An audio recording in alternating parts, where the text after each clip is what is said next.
गुरुमुखो, आज का सत्संग बहुत अनमोल है, जो परिग्रह और परित्याग पर आधारित है। एक बार की बात है, एक ब्राह्मण काशी को जा रहा था। मार्ग में भक्त रविदास जी के पास एक रात्रि विश्राम किया। रविदास जी ने उसका जूता टूटा हुआ देखा तो प्रार्थना की कि आप यह पुराना जूता छोड़ दीजिए और नया पहन लीजिए, परंतु ब्राह्मण नहीं माना। रविदास जी ने फिर कहा, अच्छा, अगर आप नया जूता नहीं पहनते तो लाइए, मैं इसी को सुधार देता हूँ। पहले तो ब्राह्मण यह बात भी नहीं माना, परंतु अत्यधिक प्रार्थना करने पर कहा कि यदि एक दमड़ी ठीक करवाई लोगे तो हम ठीक करवाएंगे, वरना नहीं। रविदास जी ने एक दमड़ी लेकर जूता ठीक कर दिया और पूछा, आप कहाँ जाएंगे? ब्राह्मण ने कहा, मैं काशी गंगा स्नान के लिए जाऊंगा। रविदास जी ने ब्राह्मण से कहा, मेरी यह दमड़ी श्री गंगा जी को भेंट कर देना, परंतु यदि वह हाथ निकालकर प्रेम से ले तो दे देना, नहीं तो मत देना। ब्राह्मण ने कहा, अच्छा, ऐसा ही करूँगा। कुछ दिनों के पश्चात ब्राह्मण काशी पहुंचा। रविदास जी की दमड़ी गंगा जी को भेंट करते हुए कहा कि हे माता गंगे, यह दमड़ी भक्त रविदास जी ने दी है और उसने कहा था कि अगर गंगा मैया हाथ निकाल कर ले तो दे देना, नहीं तो मत देना। गंगा जी ने तुरंत हाथ निकाला और दमड़ी लेकर मुंह में डाल ली। फिर गंगा जी ने कहा, भक्त रविदास जी को मेरी तरफ से प्रणाम करना और कहना कि यह दासी सेवा के लिए तैयार है। यह लो स्वर्ण कंगन, रविदास जी को मेरी ओर से भेंट दे देना। वह ब्राह्मण कंगन लेकर प्रसन्नता चित्त को घर को गया। अब लोभवश ब्राह्मण का मन बदल गया। उसकी ब्राह्मणी ने उसे खूब समझाया कि अमानत को गुम करना अच्छा नहीं है, परंतु वह लोभ के पंजे से न छूट सका। कुछ दिनों के उपरांत वह कंगन उसने राजा के यहाँ बेच दिया, क्योंकि अत्यधिक मूल्यवान हीरो से जड़ा हुआ था। अन्य किसी की सामर्थ्य कहाँ जो इसे खरीदता। राजा ने वह कंगन रानी को दे दिया। रानी ने वह कंगन पहन लिया और रानी ने रात्रि को जब अपनी कंगन वाली भुजा को देखा तो वह दिव्य आभूषण से प्रकाशित हो रही थी और दूसरी भुजा आभूषण से शून्य प्रकाशित थी। रानी का मन खिन्न हो गया। उसने राजा से कहा कि इसके साथ का दूसरा भी कंगन मंगवा दो, क्योंकि बिना कंगन के दूसरी कलाई सुंदर नहीं लगती। एक और कंगन पहनने से मेरी मनोकामना पूर्ण होगी। तब राजा ने उसी ब्राह्मण को बुलवाया और कहा कि पहले जैसा एक और कंगन ला दो, कीमत अपनी इच्छा अनुसार ले लेना।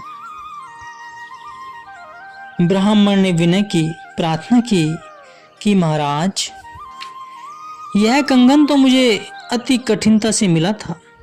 राजा ने ओजपूर्ण शब्दों में कहा, हम कह रहे हैं कि हमें इसके साथ का दूसरा कंगन चाहिए। यदि न लाकर दोगे तो अत्यंत दंड मिलेगा। ब्राह्मण बेचारा अपना सा मुंह लेकर लौट आया और खिन्न मन से चारपाई की राह पर लेट गया। न कुछ खाना पीना और न ही नींद आनी। ब्राह्मणी ने इसका कारण पूछा। कारण प्रतीत होने पर ब्राह्मण ने कहा, संत दयालु होते हैं, उन्हीं के पास जाओ और कंगन लाकर राजा की प्रसन्नता प्राप्त करो। ब्राह्मण ने ब्राह्मणी के कंगन पर लज्जित भाव से भक्त रविदास जी के घर की ओर कदम बढ़ाए। भक्त जी ने जब इन्हें आते देखा तो बुलाकर पूछा, क्या हुआ भाई? गंगा मैया ने मेरी दमड़ी स्वीकार की, आपने तो इस ओर आने का कष्ट भी नहीं किया। ब्राह्मण ने रविदास जी के चरण पकड़ लिए, क्षमा याचना करते हुए आरंभ से अंत तक सारा हाल विनय पूर्वक सुना दिया। भक्त रविदास जी ने कहा, घबराने की आवश्यकता नहीं है, बैठिए, प्रभु ने चाहा तो आपकी विपत्ति दूर हो जाएगी। इस प्रकार उन्होंने अपनी शिला को हटाकर एक कंगन निकालकर ब्राह्मण को दे दिया। ब्राह्मण कंगन लेकर पुनः राजा के पास पहुंचा। राजा ने भेंट स्वीकार करते हुए पूछा कि ब्राह्मण देव, आप इस अमूल्य कंगन को कहां से लाए हो? ब्राह्मण ने काशी का स्नान संपूर्ण वृतांत राजा से बता दिया। यह सुनकर राजा के आश्चर्य की सीमा न रही कि एक चमार जाति का तुच्छ रविदास और उसके पास इतनी दैवी संपदा। तब उस ब्राह्मण को साथ लेकर वह राजा कौतुक देखने के लिए रविदास जी के पास आया और कंगन के लिए प्रार्थना की। रविदास जी ने मालिक की प्रेरणा और मौज बस अपनी शिला को उठाकर गंगा जी का आह्वान कर कंगन प्रकट करने की विनय की। उनकी विनय सुनकर बहुत से कंगन प्रकट हुए, जिन्हें देखकर राजा व ब्राह्मण आश्चर्यचकित हो गए और उनके चरणों में गिरकर स्तुति करने लगे कि हरि भक्त संत महात्मा राजाधिराज होते हैं। रविदास जी ने कहा कि यह सब मालिक की कृपा है। प्रभु के सच्चे भक्त और संत महात्मा सर्व समर्थ होते हैं और समस्त दैवी शक्तियां उनकी सहायता व सेवा के लिए तत्पर रहती है। परंतु भक्ति पथ के सच्चे जिज्ञासु और विचारवानों की दृष्टि में यह दैवी चमत्कार उन महापुरुषों की महिमा को परखने या बढ़ाने में कुछ विशेष महत्व नहीं रखते। रविदास जी ने जाति में उत्पन्न होते हुए भी सच्ची आत्मिक संपदा अर्थात प्रभु प्रेम व नाम के प्रताप से बहुत ऊंची गति को पा चुके थे। भक्ति पथ के अभिलाषियों की दृष्टि में बड़े कुल परिवार में उत्पन्न होने वाला ही ऊंचा नहीं माना जाता, बल्कि बड़ा वह है जिसने संतों की संगति में रहकर परमार्थ व आत्मिक संपदा की कमाई की है। इसी आत्मिक कमाई से ही उनका सच्चा यश और कीर्ति होती है, जो संसार में हर तरफ उनकी शोभा बढ़ा देती है। इस प्रकार रविदास जी का नाम अत्यंत विख्यात हो गया। चमार से भक्त और पुनः रविदास संत कहलाने लगे। वह राजा और ब्राह्मण उनके शिष्य बन गए। इस प्रकार महिमा सुनते सुनते एक झाली नाम की रानी, जो कि काशी की यात्रा करने जा रही थी, इनके पास आई। दर्शन करके तथा अमृत स्वरूप वचन सुनकर के संत रविदास जी के चरणों में उसकी परम श्रद्धा हो गई। उसने श्री चरणों में प्रार्थना की कि मुझे शिष्य बना लो, परंतु उन्होंने कहा कि मैं तो नीची जाति से हूँ, तुम क्षत्राणी हो, इसलिए किसी ब्राह्मण की शिष्य बनो। ब्राह्मण की शिष्य बनो, अपने से उत्तम जाति वाले को गुरु बनाना चाहिए। झाली रानी बड़ी विचारशील थी। उसने कहा कि गुरु बनाने में जाति का कोई नियम नहीं है, गुरु ब्रह्म ज्ञानी होना चाहिए। यही एक नियम गुरु बनने में लागू होता है। जैसे सुखदेव मुनि ने ब्राह्मण और सन्यासी होने पर क्षत्रिय फिर गृहस्थी राजा जनक को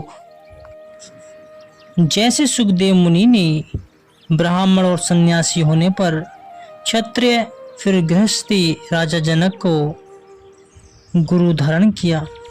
तत्पश्चात संत रविदास जी ने उसको उत्तम अधिकारिणी समझकर अपनी शिष्य बना लिया। झाली रानी कुछ दिन श्री चरणों में रहकर अर्थात सत्संग आदि सुनकर अपनी राजधानी में वापस लौट आई। आगे काशी जी की यात्रा करने नहीं गई, क्योंकि श्री चरणों में ही उसे सब तीर्थों का आनंद मिल गया। जैसे कहा गया है, सब तीर्थ गुरु चरणन लारे, चरण व्रत दृढ़ सदा हमारे। इष्ट हमारे गुरु के चरना, गुरु के चरण ध्यान हो करना।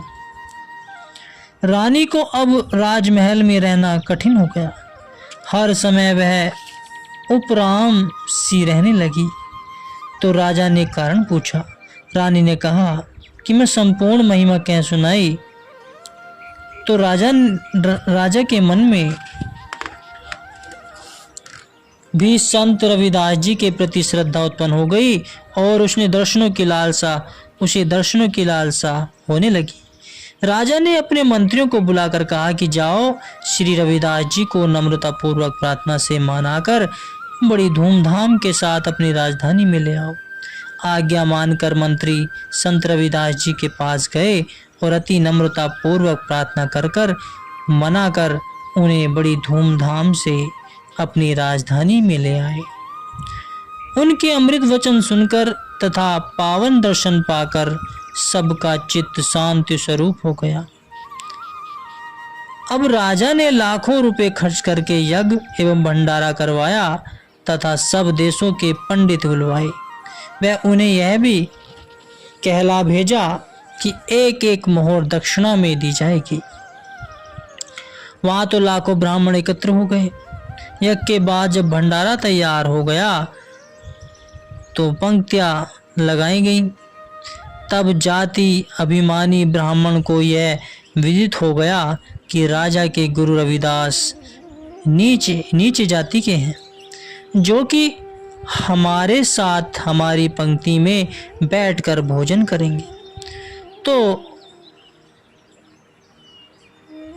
लाइन में से सब ब्राह्मण उठ खड़े हुए और कहा कि हम इस नीचे जाति के वाले के साथ भोजन नहीं करेंगे।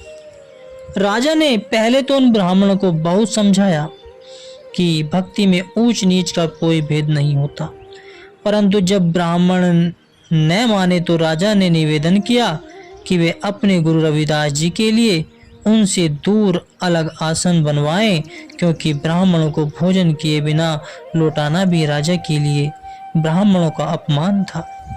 अतः इस सम्मति को सबने सहर्ष स्वीकार किया। ब्राह्मण लाइन में बैठे गए तथा रविदास जी का आसन उनसे थोड़ी दूर बनाया गया। भगवान अपने परम भक्त का निरादर सहन न कर सके। जब भोजन सबके आगे परोसा गया तो एक अद्भुत लीला का दृश्य सबके सामने उपस्थित हुआ।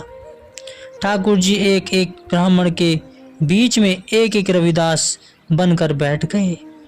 अनंत ब्राह्मणों के बीच में अनंत रविदास जी बैठकर भोजन करने लगे। तब ब्राह्मणों का अहंकार निवृत्त हो गया। सब ब्राह्मणों ने श्री रविदास जी को प्रणाम किया और क्षमा याचना की कि श्री रविदास जी ने कहा, यह मेरी महिमा नहीं है, सब मालिक के नाम व भक्ति का प्रताप है। सत्य संगति एवं भक्ति की कमाई से तो नीच और छोटी मोटी वस्तुएं भी पूज्य बन जाती हैं। इसी बात का समर्थन करते हुए किसी कवि ने कहा है, सोहबते रोशन जमीरा कम नहीं अक्षीर से, आब भी पाता है कीमत मिलता है जब शीर से। संत महापुरुषों के सत्प्रभाव या गुरुदेव की भक्ति के प्रताप से मनुष्य भी पवित्र हो जाता है। महापुरुषों की संगति अचूक औषधियों के समान होती है, जिससे जीव के समस्त मानसिक रोग विनिष्ट हो जाते हैं। जैसे दूध में पानी मिलकर तद्रूप हो जाता है, वैसे ही जीव भी सत्पुरुषों की संगति द्वारा सब दुखों व रोगों से मुक्त हो इष्ट देव जी के श्री चरणों में विलीन हो जाता है। इसी प्रकार अनेक अनन्य नीच जातियों में उत्पन्न हुए भक्त भक्ति के प्रताप से उच्च पदों को प्राप्त हुए और आज तक जगत के लोग उनके शुभ नामों को बड़े सम्मान से लेते हैं। उनका वर्णन आते ही श्रद्धावंत हो जाते हैं तथा उनके नाम पर सहस्त्रों लोग प्राण तक निछावर करने को तैयार हो जाते हैं। प्रेमी भक्तों में धन्ना जाट, सदन कसाई, सैन नाई और रामदेव छिपा व गोरा कुम्हार, सबरी भिल्ली तथा स्वपंच मुनि आदि के नाम उल्लेखनीय गुरुमुख हो। ये सब निम्न जाति में जन्म लेने वाले होकर भी मालिक के परम प्रिय एवं कृपा पात्र हुए। कारण यह है कि प्रभु को एकमात्र भक्ति ही प्रिय है। जैसे संत रैदास जी अपने ही उदाहरण द्वारा स्पष्ट करते हैं, जा देखे घिन उपजे नरक कुंड में वास, प्रेम भक्ति से उभरे प्रगटत जन रैदास, कछु काम के थे नहीं कोई न छूता घाव, सतगुरु की कृपा भई पूजन लागे पाँव। मैं वही हूँ जिसे देखकर लोगों के मन में घृणा उत्पन्न होती थी तथा मैं हर समय नरक कुंड में निवास करता था अथवा काम क्रोध आदि विकारों के अधीन रहकर निरंतर दुखी एवं अशांत रहा करता था। दूसरे शब्दों में इसका अर्थ यह भी हो सकता है गुरुमुखो कि जाति का नीचा होने के कारण हर समय गंदगी में रहता था। चमड़े की दुर्गंध व गंदगी में रहना भी एक प्रकार से नरक में रहना ही कहा जाता है। वही रैदास जी जब प्रेम भक्ति में निमग्न हुए तो उनकी दशा तुरंत पलट गई और अब विश्व में संत रैदास जी के रूप में उनकी महिमा सर्वविदित है। पुनः कथन करते हैं कि हम तो किसी भी काम के नहीं थे, न हम में कोई गुण था न योग्यता, यहाँ तक कि अप्रेस जाति का होने से भी लोग हमारी प्रति छाया स्पर्श करने तक से घृणा करते थे। यदि गलती से हमारी परछाई किसी पर पड़ जाती तो लोग इसे भारी पाप समझते और शुद्धि हेतु स्नान करते थे। परंतु जब हम पर सतगुरुदेव की कृपा हो गई और उन्होंने प्रेम भक्ति की अमूल्य संपदा हमें प्रदान की, इसी के प्रताप से हमने वह पद प्राप्त कर लिया कि वही लोग जो हमारी छाया तक से दूर भागते थे अब हमारे चरणों में सिर झुकाते हैं। यही भक्ति का प्रताप है गुरुमुख। भक्ति में जाति नहीं देखी जाती, ऊंच नीच नहीं देखा जाता। प्रभु सबके लिए है और प्रभु सब पे दृष्टि बनाए रखते हैं। जो प्रभु से भक्ति प्रेम से करता है प्रभु उसके साथ होते हैं। वे किसी के लिए भेदभाव नहीं करते। तो गुरुमुखो, भक्ति करो तो मन से करो। इस जीवन को प्रभु पर छोड़ दो। क्या होना है, कब होना है, क्यों होना है, कैसे होना है, सब प्रभु पर छोड़ दो। वे सब देख रहे हैं। क्या अच्छा है, क्या बुरा है, सब उन्हीं के अनुसार होता है।